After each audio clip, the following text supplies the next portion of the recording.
Live from KSAT 12, the 6 o'clock news starts right now. As promised overnight, rain, freezing rain and drizzle, making a mess of roads, taking out power lines, leaving thousands in the dark and cold.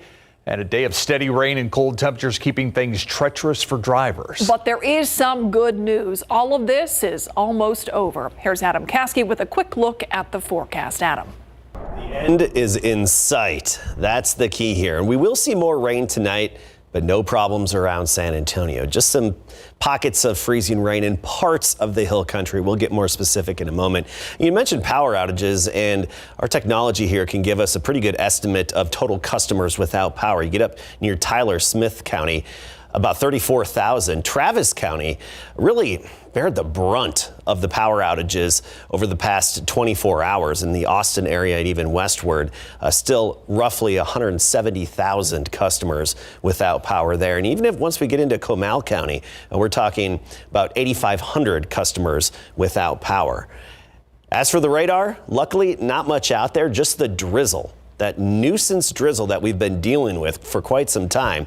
It doesn't even really get detected by the actual radar, the beams shooting over it. So nuisance drizzle, but it's not freezing on contact. That's the nice thing. Temperatures have risen above freezing, and even just getting a little bit of sunlight through the clouds earlier today helped out quite a bit. Helota's still at 32, 32 Bernie, Canyon Lake 32, Comfort at 30.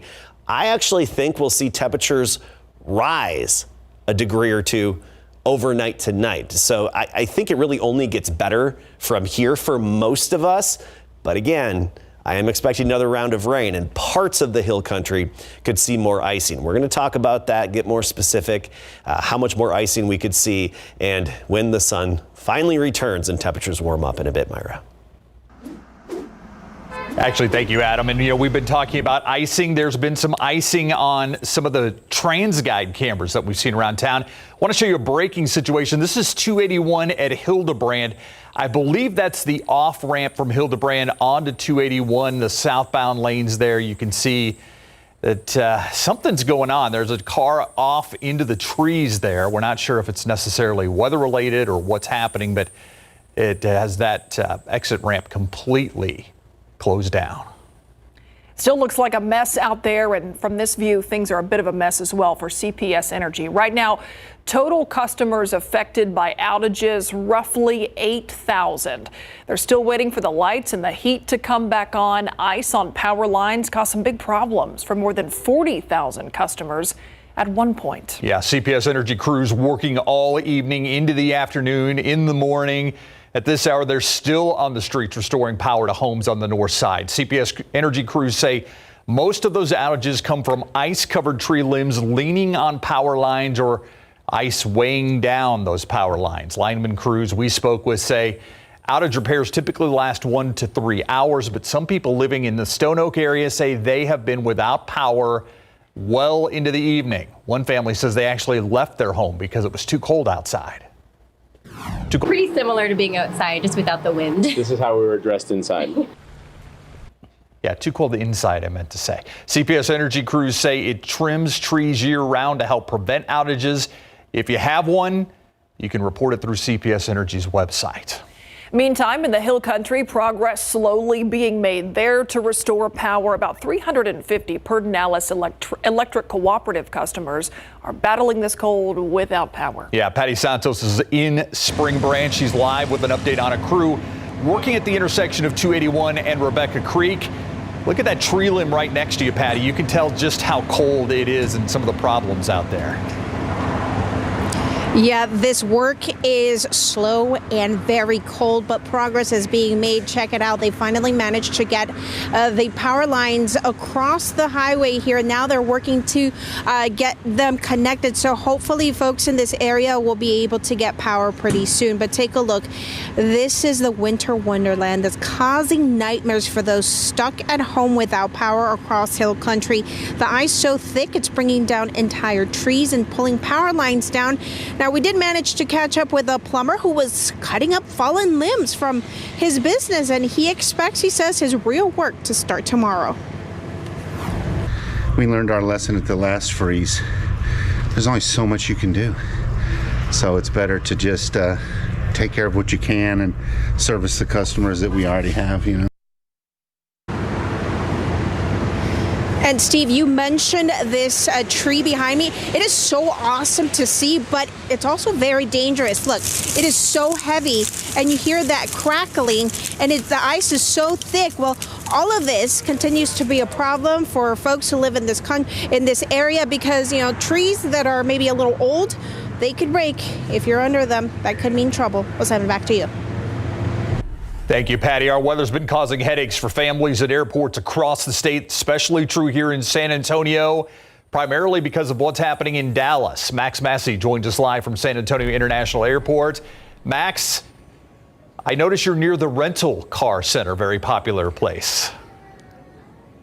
That's right, guys. It is an especially popular place this evening. That's because a lot of families who had flights either going to Dallas directly or using Dallas as a transfer, those flights were canceled. So, of course, they ran up here trying to rent cars to maybe not even go to their final destination, but also hearing about families driving to other airports across the state. And take a look around. We have lots of lines.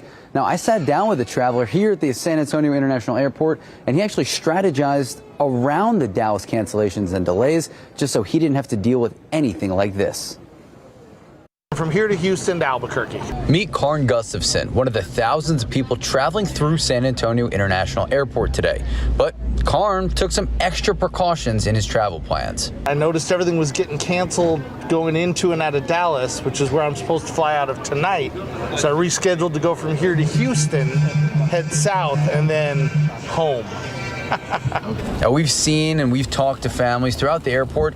They spent their day trying to figure out what comes next after numerous flights to and from Dallas were canceled. I did not see that mine had been canceled yet because it wasn't supposed to leave San Antonio until 7:45 tonight. But I figured the later it gets, the colder it's liable to get, and the more likely even more is supposed to be canceled. The airport shared these numbers with me. As of 2 p.m., 32 cancellations from departures out of San Antonio, 50 delayed flights, and that average delay came out to about 16 minutes. There's also been 32 cancellations on expected arrivals and 11 delayed flights with an average delay time of about 5 minutes.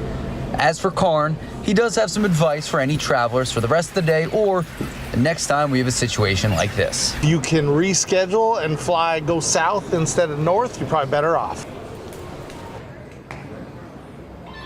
And guys, speaking of that 2 p.m. number, that's kind of the line of demarcation around here. I talked to someone from Enterprise earlier today. They said after 2 p.m., they saw a huge influx of people running to their area trying to rent a car. And they said a popular trend was families renting a car and then trying to drive to Austin to fly to their final destination from the Austin airport. Guys, back to you.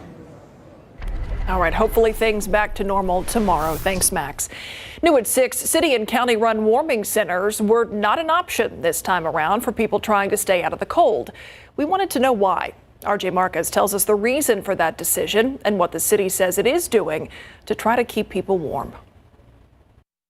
Despite cold weather, rain, and closures, the city did not open warming centers, saying the conditions did not meet the threshold to open. The policy is that we're looking at 32 degrees or lower for a sustained period of time, or if there's a combination of precipitation and temperatures below 32 that make it dangerously inclement. The city opened warming centers in December, but they were not widely used. They're focusing on outreach programs and working with shelters that offer overnight stays and services. Our human services outreach crews have been out doing outreach to the community starting on Monday, but we want to try to encourage them as best as we can to come into the shelters. Haven for Hope saw an increase of 55 people who stayed there from Monday night to Tuesday night. Their shelter is open for anyone at any time. Even when the warming centers are open, they close down at a certain time. It's not available for overnight sleeping. So I know there were a few emergency shelters that opened this week. But the solution to get people out of the cold did not sit well with homeless advocate Molly Wright. It's bizarre that they would say that it is not cold until it is 32 degrees. Wright says that it's unfair to put the responsibility on shelters and nonprofits. A more common sense, more compassionate policy that will help the constituents both unhoused, unsheltered, sheltered residents. The city says it will continue to work with its partners to keep people safe during weather-related events. We work very closely with our nonprofit providers to make sure that those who may be unsheltered or experiencing chronic homelessness have a place to go and are connected with the resources that they need. RJ Marquez, KSAT 12 News. And new at 6, it was the latest in a string of armored truck robberies. More than $1.1 million stolen late last year at gunpoint. Turns out it was an inside job. Guessing these guys had something to do with it. Dylan Collier on how Converse police broke open the case. When Converse police responded to this neighborhood December 29th, the driver of an armored truck said he ended up there after being held at gunpoint outside this AutoZone less than a mile away, pistol whipped, and then forced to drive the short distance, where 3 men dressed in masks then entered the vehicle and stole more than $1.1 million. Within days, however, Converse police had zeroed in on a primary suspect. He was the actual driver of the armored truck the day in question. Turns out Brian Martinez Rodriguez was no victim, but had instead orchestrated the supposed heist on what was his second to last day of employment. Martinez Rodriguez had been told he would be terminated December 30th after failing to get his license to carry a firearm. Surveillance footage outside the store and at the neighborhood where the truck was found contradicted the suspect's story on what happened. There's more. We learned that a childhood friend of Brian's was actually involved as well. The man who held Martinez Rodriguez at gunpoint, fellow 23-year-old Maurice Mercado, who now faces the same first-degree felony theft charge.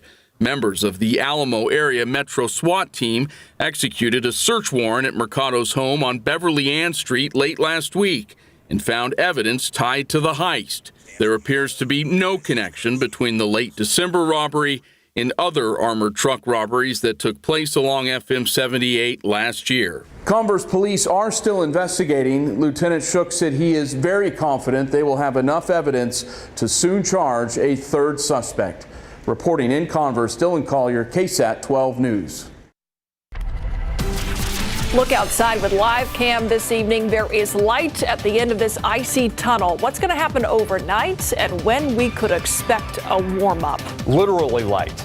Literally light. We need the sun back. Sunlight, Yeah. please return. Adam Caskey is going to do the same after the break.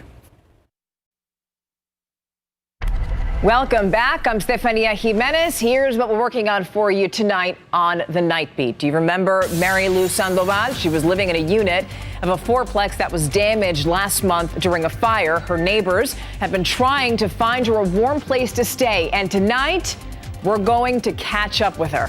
The new collaboration that is helping her and her pets stay out of the cold.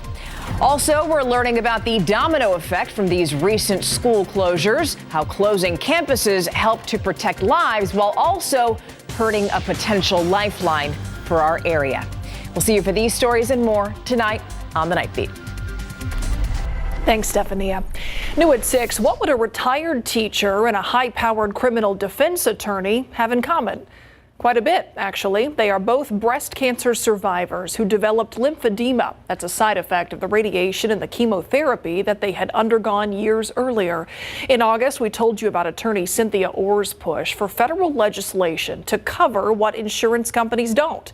Jesse DeGollado tells us it worked out better than expected.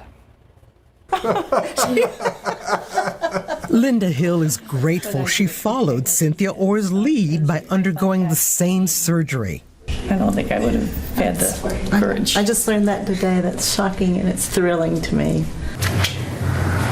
Hill had seen our story about Orr's quest to get Medicare coverage for compression supplies to relieve the painful swelling brought on by lymphedema.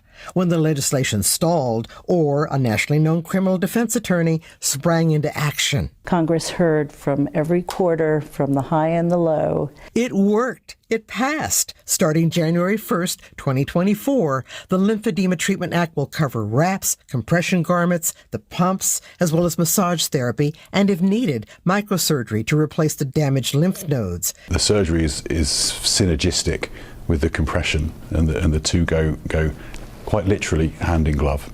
Medicare also will cover plastic surgery to tighten the loose skin when the swelling goes down. Hill says the expanded coverage is a relief, being that she's on a fixed income. From the medical perspective, I'm told the federal legislation will truly be a lifesaver. Lymphedema is a vicious cycle, says Fries. The more swelling there is, the more damage is done to the lymphatic channels and vessels, causing even more swelling, and so it only gets worse. Potentially risking their lives. I don't know how they can stand it. I really don't. A message conveyed to Congress by Cynthia Orr and those who joined her quest. Sure, it's expensive to treat lymphedema. That's why we need Medicare coverage for it. Jesse Degollado, KSAT 12 News. This was all kept from me. All right, it's time for an update on what we can expect tonight into tomorrow. So, Adam, any more real ice problems for San Antonio? No, it's all past us. It's done. This is not a situation where it's going to get cold again tonight and we get more icing. I think we'll actually warm up a degree or two through the nighttime hours, which will help us out. So let's take a look at our first headline there. San Antonio just fine tonight and tomorrow. And actually, most of you at home will be A-OK tonight and into tomorrow. It's just some pockets of the hill country will have some patchy icing, especially on elevated surfaces. I'll get more specific in just one moment. And everything's done. We dry out by 10 a.m. tomorrow. Here's a look at Bulverde today. Look at that basketball hoop just caked in ice with all those little icicles dangling down as well. Some beauty, of course. We showed you this at 5 o'clock, and you can see these on our website, KSAT.com, and on our Weather Authority app under the KSAT Connect pins section on the lower right. But you see the damage, of course, from the heavy weight of the ice on the tree limbs, the branches, and even power lines. I tell you, this person's lucky. The truck didn't get hit there, but a lot of downed trees and limbs as a result of that heavy ice. Looking at radar now, we have drizzle and mist out there, and that's about it. And nothing on the radar screen that would pop up that's heavy enough to be a real shower. Just that nuisance mist that's persistent and we've had for a few days. That's all we have, but I anticipate more actual light showers to develop overnight tonight. And where we could see additional icing is in this pink area, parts of the hill country. Kerr County, especially the northern 2/3 of Kerr County, maybe extreme northern Kendall County, Blanco County, and even up into Hayes County. But I do think Comal County, the vast majority of Kendall County, that's you, Bernie, you should be okay tonight. Even Bandera should be okay tonight for the most part. That freezing line is going to be lifting northward a bit. In this pink area, we could see up to, and this will be the exception, but up to another 0.2 of an inch of icing on some of those elevated surfaces. So there could be additional limbs down and power outages in parts of the upper hill country overnight tonight and early tomorrow. It depends on exactly where these showers set up. This is 10 o'clock. We'll have another hit of energy that's going to give us some of these showers and even some moderate rain at times, but it's all location. Temperatures, I do think, will be a little bit better tonight than what we had last night. And notice even the futurecast at 1 a.m. overnight showing just rain near Kerrville and to Comfort, to Sisterdale, Canyon Lake, Smithson Valley, Bulverde, just rain.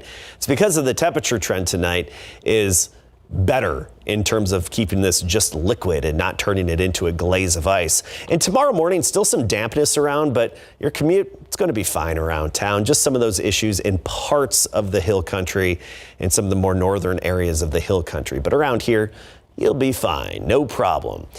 No more freezing rain for us. Just this nuisance drizzle, 34 degrees right now. That's nice to see. Air temperature above freezing, but it's still a little below freezing in parts of the hill country. 32 even Helotes, 30 Bernie, 32 Bulverde. But as I mentioned before, temperatures should actually rise a degree or two overnight, which will help a little bit. Here's our futurecast, and notice by midnight, it's got Comfort and Kerrville at 33 degrees. And then we get into the morning commute time, 7 a.m., even 8 a.m., and we're all above freezing. So it's just this little window overnight tonight through about 3, 4 a.m. when we could see some of the additional icing on the elevated surfaces far outside of San Antonio in parts of the northern hill country. And hey, look at this, 40s for a change by tomorrow afternoon, 47. The high temperature after days in the 30s. this is going to feel nice and a little bit of sunshine later on in the afternoon. By the way, as I mentioned before, we're dry by about 10 a.m. tomorrow, and the sky will start to clear up a bit. Those clouds will thin out. 59 degrees and sunny by Friday after a little bit of morning fog. And then we get into the weekend and those temperatures warm again. Sunny, 62 Saturday. By Sunday, we're 73. Coming up next half hour, we're going to talk about how much rain we got out of this. Let's not forget, we needed this moisture, right? Came in the wrong form, but we did get some rain, and the overall system that was causing it and where it is now, where it's going to go. Okay, we'll see you in a bit. Thanks, Adam. All right, let's go to the AT&T Center right now. The Spurs are playing tonight. They're playing the Kings. And this is a pretty good Kings team this year, Larry. Yeah, very good. They are number 3 in the Western Conference, and they're trying to break a very long playoff drought. Coming up, we're going to talk more about the Kings and Spurs, and in particular, Stanley Johnson, who just never gives up, and he was the number 8 overall pick in 2015. That's pretty impressive. Plus, the Dallas Cowboys, guess what? They have found their new offensive coordinator. Coming up.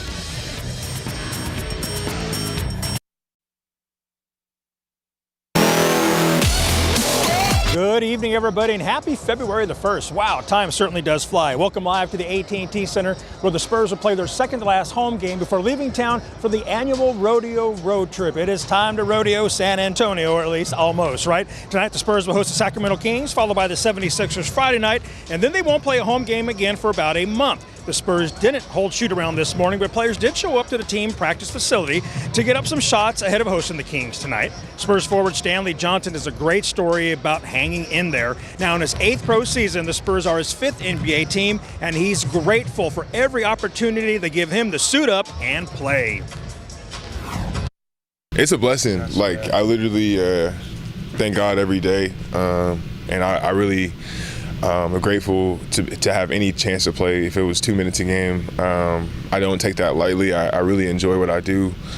I work really hard in the summer, and some days it doesn't. Some years or some days it hasn't came full circle. But to see a coaching staff believes in me enough to put me out there on a nightly basis, I'm really grateful for it, because it hasn't happened to me my whole career, and it could go away at some point in time anyway. Here's the matchup between the Spurs and Kings, 7 p.m. tip. Highlights on the Night Beat. Pro football coverage, powered by Davis Law Firm. The Dallas Cowboys didn't have to look very far for their next offensive coordinator, because it's head coach Mike McCarthy. Team owner Jerry Jones confirmed that today during his visit to the Senior Bowl in Mobile, Alabama. When the Cowboys and Kellen Moore agreed to mutually part ways on Sunday night, it was reported that McCarthy would call the plays like he did back in the day when he was with the Saints, 49ers, and the Packers. Jerry Jones says it just makes sense. This is the logical step to build on it and use what we've established, or if you will, the foundation of the wins we've got. This is a time for us to build on it, and that's what this is. This is a building step. It will be, I'm sure, with added nuances of the times, but more importantly, the personnel. But it will be, in principle, the way he operated in Green Bay, which I'm sure he'll tell you evolved. That was Jerry saying that McCarthy would run a version of the West Coast offense he used from 2006 to 2018 in Green Bay.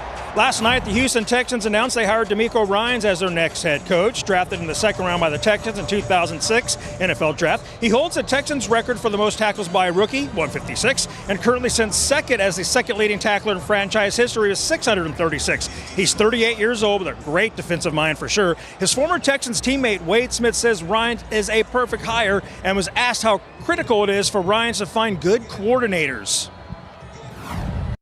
There is no such thing as a great head coach that doesn't have a great staff to support him. They go hand in hand. It's critical that in all likelihood, you're going to have a new quarterback for the Houston Texans. So that being the case, you got to make sure that your offensive philosophy is on point.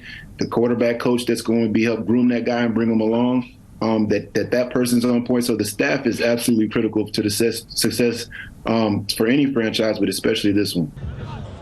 There is speculation the Texans, who own the second draft pick in 2023 draft, will select a quarterback. And by the way, it is Manu Ginobili bobblehead night here. That's got to be a lot of fun for the fans. Guys, back to you. Anything Manu, they're going to go crazy for. Do you have one of the bobbleheads? I don't have I don't have a Manu bobblehead. You did. I have a lot of bobbleheads. But not that one. Yeah. All right. We'll be right back.